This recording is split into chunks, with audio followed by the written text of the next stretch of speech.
Deixa eu contar algo para vocês aqui. Ontem eu estava falando ao pastor Elias Dantas, esse nosso querido. Deixa eu ver se eu consigo encaixar esse microfone aqui. Não cabe aqui não, é diferente. Mas tá bom, eu fico aqui na mão mesmo. Eu estava lendo o site do Elon Musk, que é sobre a inteligência artificial, e eu estava assim, falei, vou fazer uma pesquisa sobre a vida do pastor Elias Dantas. E eu coloquei lá, Reverendo Elias Dantas, e aí veio escrito assim: o Reverendo Elias Dantas é um líder religioso brasileiro que tem trabalhado em parceria com organizações humanitárias para ajudar refugiados ucranianos a se estabelecerem no Brasil. De acordo com as informações disponíveis, ele liderou uma iniciativa para trazer refugiados ucranianos para o nosso país, em meio ao conflito entre a Ucrânia e a Rússia. O trabalho do reverendo Elias Dantas tem sido fundamental para ajudar essas pessoas a encontrar abrigo, emprego e educação e uma nova cultura e também um novo país. Ele tem sido um defensor ativo dos direitos humanos e tem trabalhado para conscientizar o público brasileiro sobre a crise humanitária na Ucrânia. Seu trabalho exemplifica o poder do ativismo social e da solidariedade internacional em ajudar a construir um mundo mais justo e compassivo.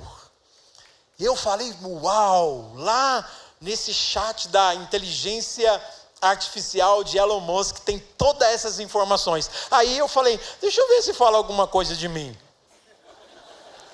Aí coloquei lá, evangelista Edson Teixeira. Aí veio escrito assim, desculpe, mas não tenho informação sobre um tal de evangelista. Fiquei numa depressão terrível. E eu disse, não é possível. Por favor, me dê mais informações e o contexto para ver se a gente consegue descobrir quem que é esse evangelista Edson Teixeira para que possamos ajudá-lo melhor. Aí eu percebi que eu tinha colocado uma letrinha equivocada. Eu falei, vou colocar. Aí apareceu, Edson Teixeira. Aí eu fiquei muito feliz. Trabalha com órfãos no Haiti e ele lidera a missão Desafio, que busca resgatar crianças órfãs ou sobreviventes nas ruas do país e fornecer-lhes moradia, alimentação, educação, cuidados médicos.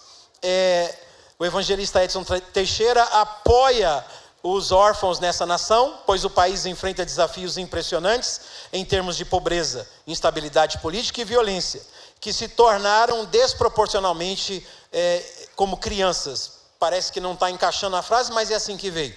O trabalho desses líderes religiosos ajuda a fornecer apoio e esperança a algumas das crianças mais dependentes do mundo. Aí eu disse, está falando de mim. Aí eu fiquei feliz, fui dormir um pouquinho mais contente, né? Então, que bênção a gente poder ser meios que Deus usa para poder abençoar as nações da terra. Quantos de vocês podem dar um aplauso ao Senhor Jesus por isso que Ele está fazendo nas nações da terra? Eu vou fazer um apelo para esse microfone aqui, para ver se ele aceita Jesus. Pronto, aceitou. Vamos abrir a Bíblia na carta do apóstolo Paulo. Minha mensagem vai ser rápida e objetiva. Segunda carta de Paulo aos Coríntios, capítulo de número 2. Ele vai usar exemplos a partir do versículo de número 14 para tentar impregnar na mente das pessoas algumas lições que são importantes para que a igreja de Corinto entenda essas expressões que ele vai usar. Ele vai usar as expressões Deus por meio de nós, você vai achar no versículo 14, Deus por meio de nós. Depois você vai achar a expressão no versículo de número 4 do capítulo 3, e é por intermédio de Cristo que temos confiança em Deus. Então é Deus se manifestando ao mundo aqui na terra por meio de nós, e nós nos tornando conhecidos diante de Deus por intermédio de Cristo. Então é Deus se conectando com a terra através da igreja, e nós nos conectando com o céu através do Senhor Jesus. Ele vai usar muitas vezes essa expressão por meio de nós. No capítulo 5, ele vai dizer no versículo de número 20, que é como que se Deus por nosso intermédio, como que se Deus por meio de nós. Então ele está fazendo essa conexão de um Deus que se manifesta nessa terra por meio dos seus filhos. E ele vai, a partir do versículo 14, usar alguns exemplos. No versículo 14 ele vai usar a expressão fragrância. No versículo 15 ele vai dizer, porque nós somos como o bom perfume de Cristo para com Deus. Aí ele vai dizer no versículo 16, que nós somos cheiro de morte para a morte e somos aroma de vida para a vida. Então essa expressão perfume, você vai perceber que ele vai dizer, é um bom perfume e está associado a Deus. Somos um bom perfume para com Deus. Quando ele vai usar a expressão cheiro, ele vai usar a palavra morte e ele vai juntar aqueles que se perdem. Então o bom perfume está relacionado a Deus, o cheiro está relacionado às pessoas que não conhecem a Deus, e ele vai usar a expressão aroma, e junto com a palavra aroma, ele vai usar a palavra vida, ligada aos cristãos. Então, para com Deus, nós somos o perfume, para com os que se perdem, nós somos um cheiro de morte, mas para aqueles que pertencem ao mesmo reino, nós somos como um aroma de vida. E essa linguagem que Paulo está usando aqui, esse símbolo de você pode imaginar um frasco de perfume, Paulo está usando em um contexto de guerra. O versículo 14, ele vai usar essa linguagem, dizendo que Deus em Cristo sempre nos conduz em triunfo. E essa expressão triunfo, ela está ligada à guerra, está ligada às conquistas dos imperadores, das legiões que voltavam vitoriosas das batalhas que elas iam enfrentar. E como é que isso acontecia? Tanto na cultura grega como na cultura romana, você vai ler a história e você vai ver que assim funcionava. O comandante, o capitão ia para a guerra e ele vencia aquele espaço geográfico onde viviam os inimigos, ele vencia os inimigos, conquistava aquele território, e a história vai dizer que ele trazia esses inimigos conquistados, não só a história, como a própria Bíblia no Antigo Testamento tem muito disso. Os babilônicos, eles levavam, os assírios também levavam os seus conquistados como cativos para a sua terra. As 10 tribos de Israel, depois a tribo de Judá e de Benjamim, eles foram levados da mesma forma, como cativos para as nações que os conquistaram. E no Novo Testamento a gente tem essa cultura grega e romana que faziam isso com as pessoas com quem eles conquistavam. E a história diz que quando esse comandante voltava com os vencidos, o exército entrava na cidade, os cativos vinham atrás amarrados, atados, nus, e quando esses vitoriosos entravam na cidade, as mulheres jogavam unguento, jogavam perfume, especiarias aromáticas e também flores, pétalas de flores, de forma que a entrada da cidade ficava toda perfumada. E esses soldados vencedores, eles entravam e aquele cheiro para eles era um cheiro de vida, porque eles eram vencedores. Então aquele perfume que estava sendo jogado sobre eles, para eles tinha cheiro de vitória. Mas para aquele grupo que vinha atrás, atado, manietado, algemado, nu, aquele mesmo cheiro de vitória para os vencedores, para eles era cheiro de morte, porque eles estavam sentenciados à escravidão, eles perderam a sua liberdade, eles não eram mais donos da sua própria vida, e muitos deles seriam executados nas arenas, iriam lutar com gladiadores, iriam para os circos, iriam ser executados. Então aquele mesmo cheiro, que era um cheiro de vida para os vencedores, o mesmo perfume era um cheiro de morte para aqueles que estavam sendo conquistados. E nesse contexto, Paulo vai dizer que é assim, que Deus resolveu perfumar essa terra, e que Ele colocou em nós esse perfume, que a sua igreja é o perfume de Deus nessa terra. Nós somos o bom perfume de Deus nessa terra. E à medida em que a gente vai caminhando, à medida em que a gente vai proclamando as boas novas, aqueles que abrem o seu coração para as boas novas, nós somos cheiro de vida para a vida. Mas Paulo está dizendo que nem todos acreditam na nossa pregação. Paulo diz isso, a fé não é de todos, e nem todos estão abertos para ouvir o evangelho. O próprio Jesus já nos disse que seríamos rejeitados em muitos lugares. Paulo constantemente nos ensina isso, que há inimigos do evangelho, que há pessoas que não querem reconhecer o senhorio de Jesus, porque a partir do momento que eles acreditam, dizendo, eu creio em Deus, ou eu creio em Jesus, ele tem que assumir um compromisso com a moral, ele tem que assumir um compromisso com Deus, a sua vida tem que ser uma vida diferente, e a maioria deles não querem assumir esse compromisso, porque sabem que se assumir esse compromisso, vai existir um estilo de vida diferente aqui, e ainda vai ter desdobramentos eternos, porque não é só aqui, vai existir desdobramentos eternos, e essas pessoas não querem entregar o senhorio da sua vida para Jesus, e Paulo diz, eles vão rejeitar, e a presença da igreja vai se tornar cheiro de morte para essas pessoas, porque a presença da igreja, o cheiro da igreja, a vitória da igreja vai mostrar, não precisa nem pregar, não precisa nem abrir a boca, somente por sermos o perfume de Jesus nessa terra, já vai mostrar para essas pessoas que o estilo de vida que eles estão vivendo é um estilo de vida que não agrada a Deus, e que a nossa presença vai incomodá-los, e que o nosso cheiro, o que para nós é um cheiro de vida, para eles vai ser um cheiro de morte. Quantos estão me entendendo? Por favor, diga amém. Amém.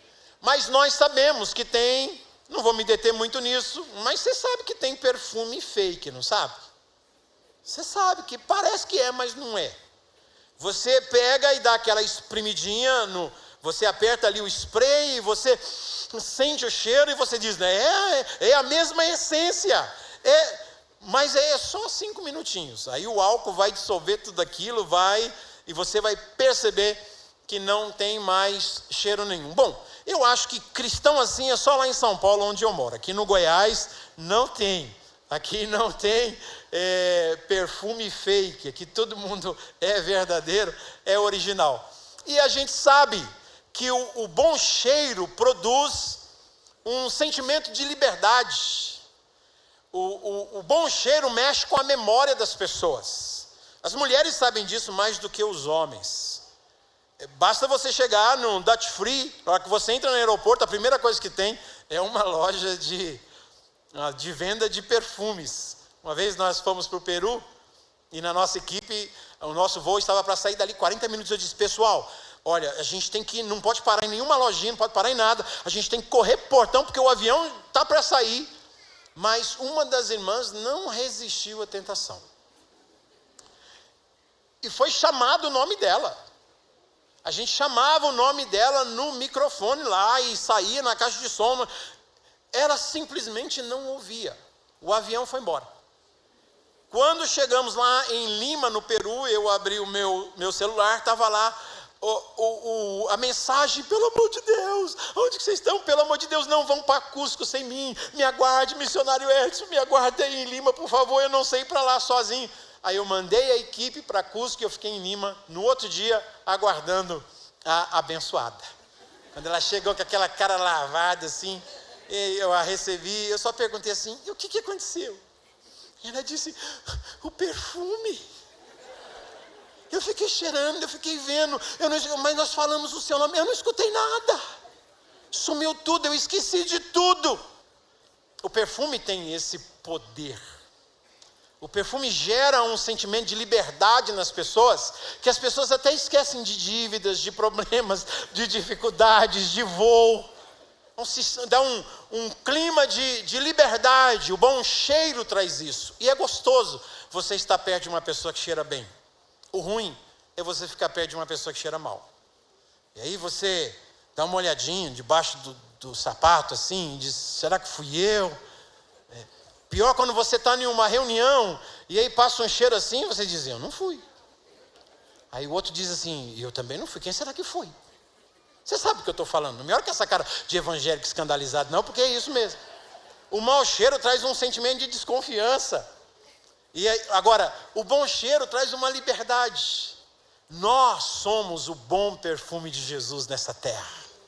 Então toda vez que você pegar um perfume e você se perfumar, saiba que assim como você gosta do perfume, Deus também colocou você como um bom perfume nesse mundo, para que você leve liberdade para as pessoas. Capítulo 3, versículo 2, Paulo vai usar um outro exemplo. Ele diz assim, vós sois a nossa carta.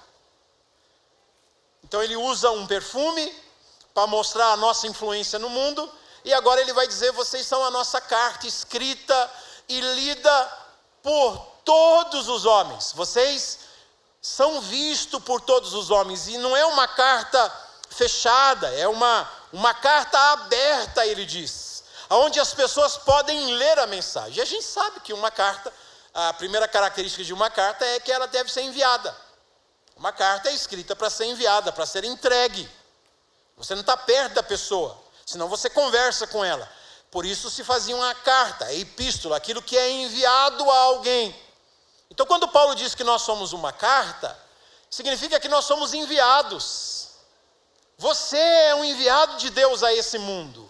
Deus enviou você a esse mundo. E em segundo lugar, quando Paulo diz nós somos uma carta, Paulo está dizendo nós temos uma mensagem. Nós somos portadores de uma mensagem. Nós somos uma carta que tem uma mensagem do amor de Deus para esse mundo. Então você é portador de uma mensagem. A não ser que seja igual aqueles dois loucos lá num lugar de doido. Aí chegou uma carta lá para um dos doidos e ele correu e pegou a carta, entregaram a carta para ele, ele abriu. E na hora que ele abriu, o doido estava do lado e viu que estavam as páginas em branco. E aí ele falou, o que é essa carta aí? E um doido falou assim para o outro, isso aqui é uma carta do meu irmão.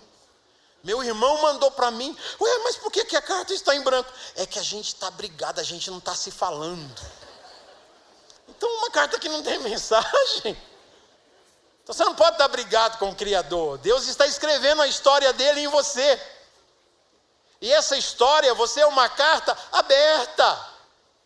E é uma carta lida. Deus sabe que tem muita gente que não vai entrar na igreja para ouvir o Evangelho. Deus sabe que tem muita gente nesse mundo que não vai comprar um Novo Testamento para ler a história de Jesus, não vai comprar uma Bíblia, eles não querem isso. Então Deus tem uma forma de escrever o Evangelho, não em papel, mas de escrever o Evangelho na nossa vida. E a forma como nós vamos vivendo, diz Paulo, as pessoas estão lendo, nós somos uma carta aberta e lida por todos os homens. As pessoas estão lendo a história de amor que Deus escreveu na nossa vida. Então você foi enviado e você tem uma mensagem. Agora, olha o que Paulo diz, que as pessoas estão lendo a mensagem em nós. Não é apenas ouvindo a mensagem em nós. Porque ouvir eles ouvem. O que eles não conseguem é ler a mensagem em nós. Então eles não estão muito interessados naquilo que eles estão ouvindo que nós estamos falando. Mas sim naquilo que nós estamos vivendo. Não é no que nós falamos, mas é no que nós vivemos. Alguém atribui essa frase a São Francisco, outros acreditam que foi John Wesley. Pelos escritos que eu tenho lido, parece que foi de São Francisco, que ele diz assim, olha, pregue o Evangelho em todo o tempo, e quando for necessário, use as palavras. Então é muito mais do que pregar o Evangelho com palavras, mas é viver o Evangelho, é ser o sal da terra, é ser a luz do mundo, é as pessoas olharem para você e saber que uma cidade edificada sobre um monte não pode ser escondida. Assim brilhe a vossa luz diante dos homens, para que vejam as vossas boas obras e glorifiquem o vosso Pai que está nos céus. Tem um trabalho que nós realizamos lá no Nepal, numa aldeia chamada Marbu. Muitos anos que a gente trabalha nesse lugar. Quando nós chegamos lá, tinha 19 cristãos. São 5.000 pessoas que vivem nessa aldeia. São budistas e hindus. Subimos várias vezes. Quando chegamos lá a primeira vez, tinha 19 pessoas.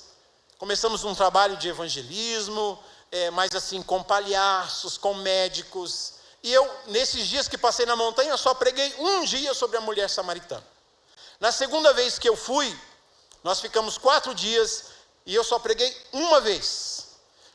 A forma como a gente ia cuidando das pessoas, a gente ia amando as pessoas, os médicos, os palhaços, a forma como a gente ia visitando as casas, levando socorro, porque o terremoto de 2015 fez um mal tremendo naquelas montanhas que nem o governo tinha conseguido chegar lá, e nós chegamos, depois de 12 horas de caminhonete e mais 13 horas, foram 25 horas, 12 de caminhonete e 13 horas caminhando para chegar na aldeia.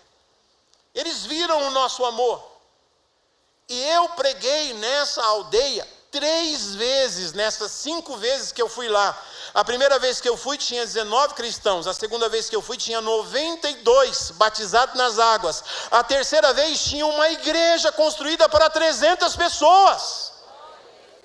Porque tudo era de zinco. E de repente eu vi um prédio de alvenaria. E eu disse para o pastor Shirim: pastor, o governo chegou aqui, está construindo uma escola, é um posto médico. Ele disse: você se refere àquele prédio de alvenaria? Eu falei: sim. Ele disse: não, é a igreja. É a igreja. E esse pastor que mora lá, é só montanhas. Ele anda de bengala, ele tem problema na coluna. Tivemos que ajudá-lo a fazer uma cirurgia na coluna. E ele vive nas montanhas com dor na coluna, andando com bengala, vive mais sentado, não tem conhecimento. Só fala só ali na língua deles, o Sherpa é a língua deles, mas a graça do Senhor Jesus, através daquilo que nós fizemos, não apenas do que nós falamos, gerou a salvação de centenas e centenas de pessoas naquele lugar. Então as pessoas não estão apenas ouvindo o que a gente fala, mas elas estão vendo aquilo que nós estamos, o Evangelho, vendo a forma como a gente vive. Eu acho que foi o Robert Schuller que disse num livro: aquilo que você vive, a forma como você atua, fala tão alto aos meus ouvidos que eu não consigo ouvir aquilo que você fala. Então a nossa forma de viver fala mais alto do que aquilo que a gente está pregando. Então nós somos uma carta. No capítulo 3 e no versículo 12, Paulo vai usar um outro exemplo. Ele vai usar o perfume, ele vai usar a carta, e agora ele vai usar um véu. Versículo 13 ele fala: nós não somos como Moisés. Não podemos ser como Moisés, que colocava um véu sobre a face, para que os filhos de Israel não vissem a glória que se desvanecia. Então, pelo contexto de Êxodo 34, o Moisés desceu do monte, ele tinha que dar aconselhamento para as pessoas, ele tinha que trazer a palavra de Deus às pessoas, só que as pessoas não conseguiam olhar para o rosto de Moisés. As pessoas não conseguiam estar perto dele. Então Moisés colocou um véu, não no rosto das pessoas, mas no rosto dele. E as pessoas vinham ouvir a palavra de Deus através de Moisés. Só que o texto vai dizer que essa glória foi se desvanecendo. Ou seja, em um sábado a glória estava forte, em um domingo ela estava maravilhosa, em uma segunda-feira ela estava boa, em uma terça-feira ela estava mais ou menos, em uma quinta-feira ela estava pouca, e em uma sexta-feira ela já não existia mais. Só que pelo escrito de Paulo, parece que Moisés estava assim com um receio de que as pessoas pensassem que ele não tivesse mais a autoridade de Deus, por isso ele deixou o véu. Ele disse assim: se eu tirar o véu e as pessoas vão ver que o meu rosto não está brilhando mais, então o que vão pensar de mim? Talvez que eu não tenha mais o poder de Deus, eu não tenha mais a autoridade de Deus. Então Moisés continuou com o véu, mas a glória não estava mais lá. E aí vem Paulo e diz: nós não somos como Moisés. A gente não precisa ocultar nada. O versículo 16 do capítulo 3 vai dizer: quando um deles se converte ao Senhor, a primeira coisa que é arrancada é o véu. Então o Evangelho não deixa a gente colocar véu algum na nossa cara. O Evangelho não deixa a gente esconder nossas deficiências, nossas fraquezas. A pessoa se converte hoje, a gente ensina ele a encobrir suas fraquezas. O Evangelho não. A religião faz isso. O Evangelho diz: não, você vem do jeito que você está, você não esconde nada, nós vamos tirar o véu, e à medida em que você vai caminhando em obediência à minha palavra, diz o versículo 17 e 18, porque onde é o Espírito do Senhor, aí a liberdade, assim nós somos transformados de glória em glória, na medida em que a gente vai contemplando a face do Senhor pelo Evangelho de Jesus. Então não é colocar véu, a religião é que faz você ter medo de suas fraquezas. A religião diz: você se converteu, os seus amigos de escola não podem saber de suas fraquezas. Você agora aceitou Jesus, os seus amigos de trabalho não podem saber de suas fraquezas. O Evangelho não diz que é assim. O Evangelho diz: você se converteu, agora fique firme comigo, não tenha medo de suas fraquezas, porque à medida em que você andar comigo, eu vou te transformando de glória em glória. E os seus vizinhos, amigos, colegas de escola e de trabalho vão ver a minha glória na sua vida, não quando você esconde as suas fraquezas, mas quando as suas fraquezas expostas na presença de Deus é transformada pelo poder do Evangelho, e eles vão ver a mudança de Deus na sua vida e vão dizer: eu quero esse Jesus, porque esse Jesus muda as vidas das pessoas. Quantos estão me entendendo? Então diga aí para o seu irmão: sem véu, irmão, por favor, sem véu. Capítulo 4, versículo 7, Paulo vai dizer assim: nós temos esse tesouro em vaso de barro, para que a excelência do poder seja do Senhor e não da nossa parte. Então é mais um exemplo que ele vai usar. Ele já usou perfume, já usou a carta, usou o véu, e agora ele está dizendo: nós temos esse tesouro no contexto, versículos 5 e 6, é o Evangelho. Deus colocou em nós, seres humanos fracos, falhos, limitados, porque o vaso de barro é a nossa natureza. Ele diz: Deus colocou em nós um poder. Esse poder é o Evangelho de Jesus. E hoje nós somos importantes nesse mundo, não é pelo que nós somos, mas por aquilo que Deus colocou dentro de nós, a riqueza do Evangelho. Porque nós somos vasos de barro, e você sabe que o vaso de barro pode se quebrar a qualquer momento. Então Paulo está dizendo: olha, você é importante nessa terra, não por causa daquilo que você é, mas daquilo que você possui, a presença do Evangelho de Jesus que está dentro de você. É por isso que você é importante, não simplesmente porque você é alguma coisa, mas porque Deus é alguma coisa em você. É por isso que você é importante. Aí você vai compreender o texto, o contexto. Ele vai dizer assim: olha, por causa disso, em tudo nós somos atribulados, mas não estamos angustiados. Vocês ouviram aqui o testemunho de um irmão que disse que agora a minha filha está na UTI.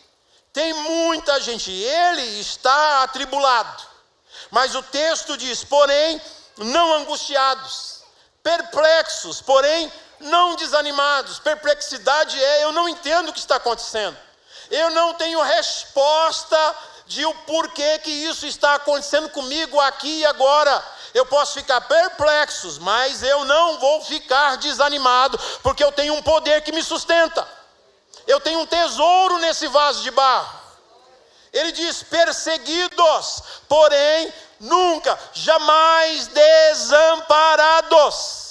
Quando passares pelas águas, eu estarei contigo, e as águas não te afogará. Quando passares pelos rios, as águas não te submergirão. Quando passares pelo fogo, a chama não arderá em ti, porque eu te tomo pela mão direita e te digo: eu estou contigo e te sustento com a minha destra fiel.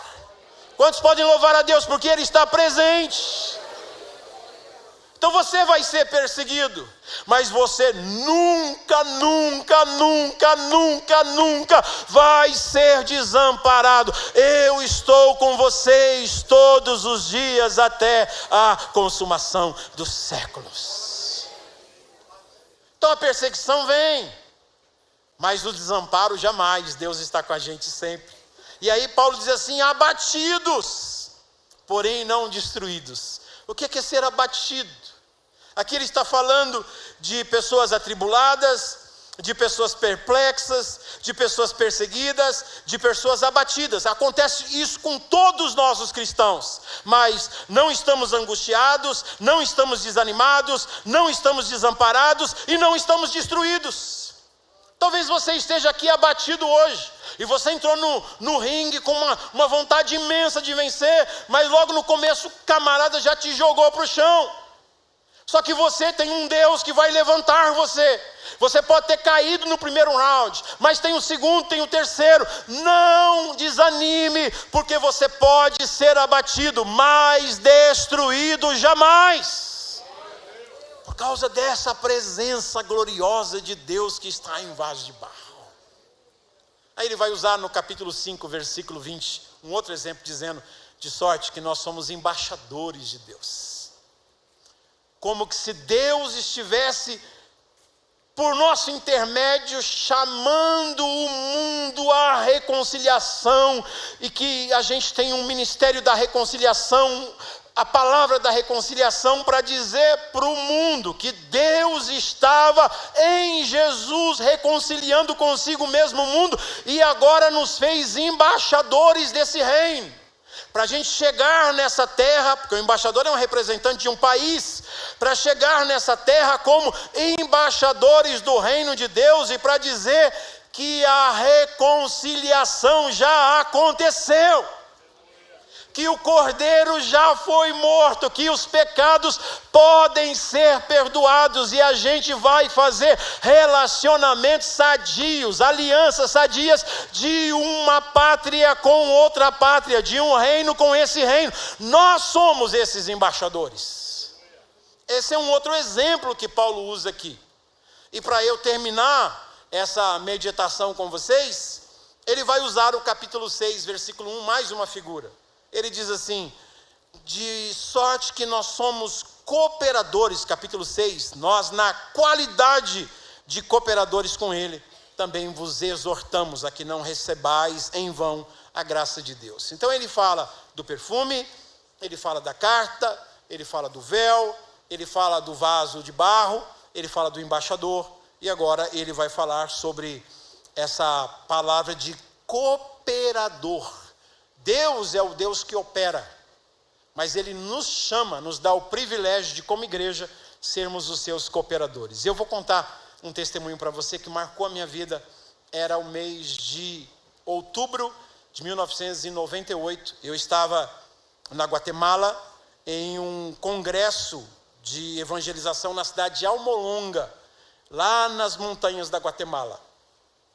E naquela noite, se eu não me engano, dia 27 de novembro de 1998, um furacão, um tornado chamado Mitch, ele saiu da América Central, do Caribe, veio para a América Central, e ele começou a destruir essas nações. Desde Manágua, lá embaixo, na Nicarágua, ele veio fazendo destruições e destruições, e chegou a notícia muito em cima da hora para a gente, porque foi uma coisa muito rápida, e a gente... a cruzada foi cancelada e a gente teve que correr, muita gente em carro, outras pessoas em motos, outras em animais. A gente começou a descer aquelas montanhas. Infelizmente, nesse dia, 11 pessoas da equipe, que a gente estava naquelas montanhas, perderam a vida no furacão Mitch. 11 pessoas da equipe, mas 40 mil pessoas morreram nesses 3 dias de Mitch, desde Manágua até lá em cima em Acapulco, no México. 40 mil pessoas morreram. E eu lembro que, fugindo desse tornado, nós conseguimos um grupo de pastores, de missionários, de líderes. Nós conseguimos um abrigo em uma casa, descendo uma montanha, perto de uma cidade chamada Funil. E eu lembro que não tinha lugar para mim na casa. E a pessoa queria, mas não tinha lugar para mim, tinha muita gente. E do lado de fora tinha um armário na parede, onde essa pessoa guardava os produtos de limpeza, sabão, essas coisas, sabão em pó, sabão líquido. E eu falei para aquela senhora pela porta: eu posso tirar esses produtos aqui desse armário, tirar essas prateleiras aqui de dentro, e eu posso me esconder aqui dentro? Ela disse: mas como é que você vai ficar aí, meu filho? Você vai ficar em pé dentro desse negócio aí? Não cabe você aí dentro. Eu falei assim: não, eu vou ficar aqui dentro. E eu tirei as coisas, e eu lembro que eu fechei a portinha e fiquei segurando. Eu estava assim com confiança no meu coração, de que não iria acontecer nada comigo. Embora eu sabia que a coisa era feia, os telhados voando, as telhas. Foi uma coisa muito feia. Depois você pode pesquisar, o nome do tornado é o furacão Mitch, 1998, matou 40 mil pessoas. E eu estava lá nesse armário, o evangelista dentro do armário, né? Eu não sei explicar para vocês. Eu não vou dizer para vocês que a minha experiência tem que ser a sua experiência. A sarça só ardeu para Moisés. Você nunca vai ver uma sarça ardendo para Josué, nem uma sarça ardendo para Elias, nunca. A sarça só ardeu para Moisés. Você não vai ver a capa sendo lançada sobre os discípulos de Eliseu. A capa foi lançada só sobre Eliseu. Então, a gente tem que tomar muito cuidado para não querer repetir a experiência de outras pessoas, mas também nunca ficar sem ter uma experiência com Deus, porque Deus tem uma experiência singular, particular para cada um de nós, que pode mudar a nossa vida. E eu não sei explicar para vocês. Eu senti que entrou um tornado naquele pequeno armário. Eu estava de olhos fechados assim, orando, e entrou uma ventania dentro daquele armário, e eu estava no meio daquele vento, e aquele vento girava, e eu estava dentro de um redemoinho pequeno, mas dentro do armário tinha um redemoinho. Não sei explicar para vocês o que aconteceu lá. E eu comecei a sentir muitas dores no meu corpo, mas dores imensas. Eu sabia que não era uma coisa natural, porque eu estava normal, e não era porque eu estava em pé, eu estava em pé há poucos minutos ali dentro daquele armário. Mas comecei a sentir uma dor na minha coluna, uma dor no pescoço, uma dor nas pernas. Os meus nervos começaram a doer, tudo começou a doer. E eu comecei a chorar dentro daquele armário, e chorando. E eu comecei a falar com Deus, e aquele tornado estava dentro daquele armário, e aquele vento soprava forte ali dentro, e eu escutei a voz de Deus. E eu vou dizer uma coisa para vocês. Eu sou de uma igreja pentecostal. Se eu falar para vocês que eu ouvi a voz de Deus 10 vezes, eu estou mentindo para vocês. De forma audível, ainda eu não consegui encher os dedos das minhas mãos de forma que eu ouvi a voz de Deus audível. Eu acho que eu não consegui ouvir 10 vezes nesses 34 anos. Sempre escuto enquanto estou lendo a Bíblia, sempre escuto enquanto estou orando, aquela impressão de Deus, o Espírito testificando a palavra no meu coração, mas assim, audível, não foram muitas vezes que eu ouvi, mas nesse dia eu ouvi. E a voz de Deus dizia assim: você sabe que eu sou Espírito? Era uma pergunta, tipo uma afirmação em forma de uma pergunta. Você sabe que eu sou um Espírito? E eu disse: sim, Deus. Eu sei que tu és um Espírito. E eu estava chorando, não porque eu estava sentindo a presença de Deus, e estava uma coisa gloriosa naquele, eu estava sentindo dores. E eu só não saía daquele armário porque por lá de fora estava pior. E a voz veio a segunda vez: você sabe que eu sou um Espírito? E eu dentro do meu coração eu respondi assim: claro, Senhor. João 4, Deus é Espírito, importa que os seus adoradores o adorem em Espírito e em verdade. Então, para mim, a afirmação Deus é Espírito, eu sempre associei com adoração. E está associado no contexto de João 4, está associado com adoração. Não é nem em Jerusalém, não é nem em Samaria, porque chegou a hora que os verdadeiros adoradores adorarão a Deus, o Pai, em Espírito e em verdade, porque Deus é Espírito e Ele procura aqueles que o adoram em Espírito e em verdade. Então você está andando de bicicleta, você pode adorar. Se está tomando banho, você pode adorar. Se está no avião, você pode adorar. Você está surfando, você pode adorar. Não importa o lugar, você pode adorar. Mas eu nunca tinha imaginado essa expressão Deus é Espírito nessa perspectiva que o Senhor colocou no meu coração dentro daquele armário. armário de produtos de limpeza. E eu falei, pela segunda vez, eu disse, eu sei, Senhor, eu sei que Tu és Espírito. E eu disse, Deus, eu estou sentindo muita dor no meu corpo. São muitas dores no meu corpo. E essa voz do Senhor disse para mim, eu sei que você é corpo, mas você sabe que eu sou Espírito? Eu disse, Deus, eu sei que Tu és Espírito. E eu não precisei ouvir mais a voz de Deus a partir da terceira vez. Eu entendi. Era como que se Deus... Eu não vou dizer para vocês que Deus, essas palavras Ele falou de forma audível, mas era como se Ele estivesse imprimindo essas verdades no meu coração, que mudou a minha vida naquele dia 27 de outubro de 1998. Era como se Ele dissesse para mim, Edson, você é corpo, e eu sou Espírito. Eu conheço o seu desejo de evangelizar as nações, e eu quero evangelizar as nações. Então nós vamos fazer uma aliança. Você entra com o seu corpo e eu entro com o meu espírito, e junto nós levaremos as boas novas às nações da terra.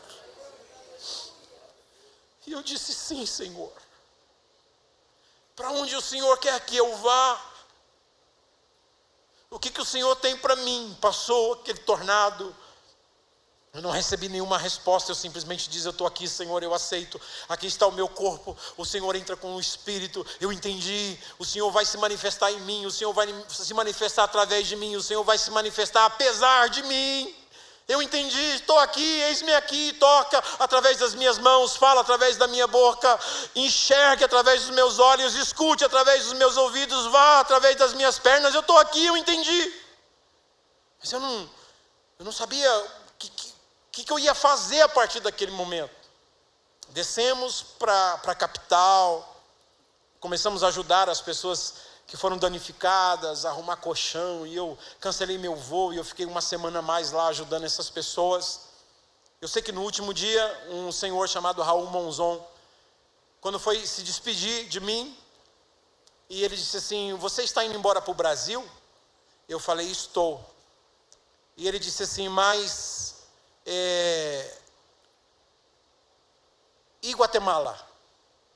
E eu disse, e o que tem em Guatemala? Ele falou, e o chamado de Deus para você, para essa nação?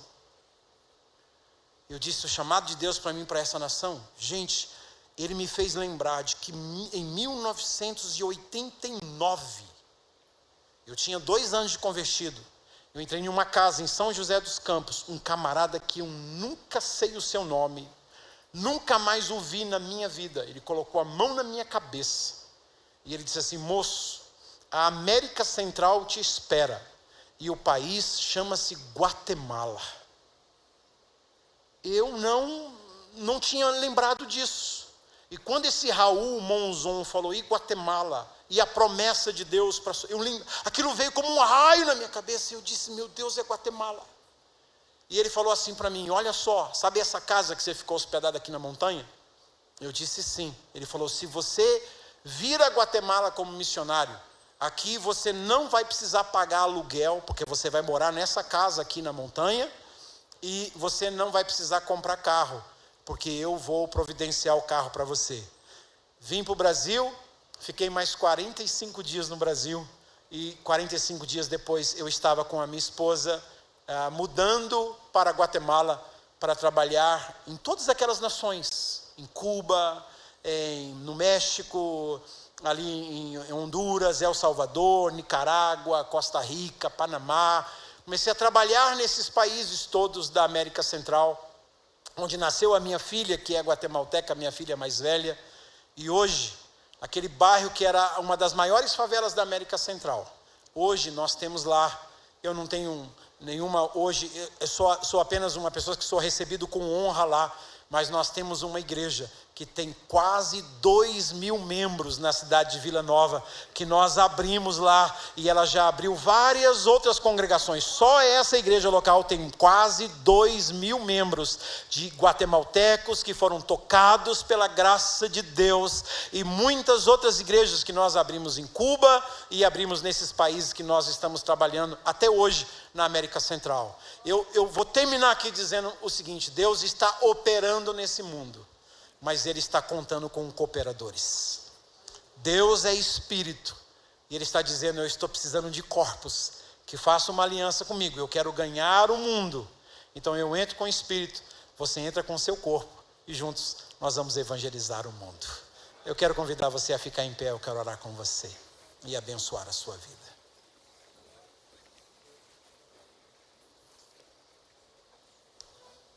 Agora, nós temos uma base na nação do Haiti. Essa base que nós abrimos no Haiti, por causa dessa ligação com a Guatemala, nós já recebemos 13 missionários guatemaltecos na nossa base. Nós temos missionários guatemaltecos que vivem na nossa base no Haiti. E nós temos agora, daqui 90 dias, vão chegar mais 3 missionários guatemaltecos no Haiti para nos ajudar a cuidar de centenas e centenas de órfãos. Não tenha medo de ouvir e obedecer a voz de Deus, porque Deus quer amar esse mundo através da sua vida. Pai, eu quero te agradecer pela tua palavra, que ela é poderosa para mudar os nossos corações. Eu não tenho dúvida alguma de que a tua semente é uma semente boa. Eu apenas oro para que o nosso coração seja uma terra boa, porque a tua semente boa, se alcançar uma terra boa, ela vai produzir muitos frutos e o teu nome será glorificado. Eu aqui apenas abri a minha boca como um lançador de sementes, mas o Senhor é que sabe como é que está a qualidade do terreno de cada coração. E a minha oração é que cada coração seja uma boa terra, para que a semente da tua palavra possa frutificar muitas vezes mais, e o nome do Senhor Jesus seja glorificado, e muitas vidas possam alcançar a salvação em Cristo Jesus, na nação do Brasil e em muitas outras nações da terra. Que assim seja, e se você recebe essa palavra, diga amém, e vamos aplaudir o Senhor Jesus bem forte. Obrigado.